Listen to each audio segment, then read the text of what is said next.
టిఫిన్స్లో లేదా అసలు రెస్టారెంట్కి వెళ్తే ఎక్కువ మంది ఇష్టపడే టిఫిన్ రవ్వ దోశ. సహజంగా రవ్వ దోశలు బొంబాయి రవ్వతో చేస్తుంటారు. అంటే తెల్లటి బొంబాయి రవ్వలు అసలు పోషకాలే ఉండవు, కానీ చప్పగా ఉంటుంది. కానీ ఉప్పు లేకుండా ఆయిల్ లేకుండా రవ్వ దోశలు తెల్లటి బొంబాయి రవ్వ బదులుగా ఎర్రటి జవ్వ గోధుమ రవ్వతో, పాలిష్ పట్టిన గోధుమ రవ్వతో కనుక చేస్తే ఈ రవ్వ దోశలు, గోధుమ రవ్వ దోశలు చాలా బాగుంటాయి. అంటే మంచి కలర్ఫుల్గా వస్తాయి, చాలా టేస్ట్గా ఉంటాయి. మరి మీలో కొంతమంది ఇందులో గ్లూటెన్ ఉంటుంది కదా అని భయపడుతూ ఉంటారు.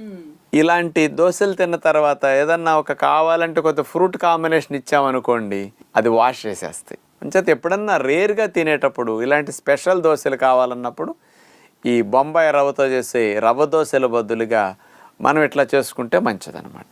గోధుమ రవ్వ దోశలు తయారు చేయడానికి కావలసిన పదార్థాలు: పాలిష్ పట్టని ఎర్ర గోధుమ రవ్వ 1 కప్,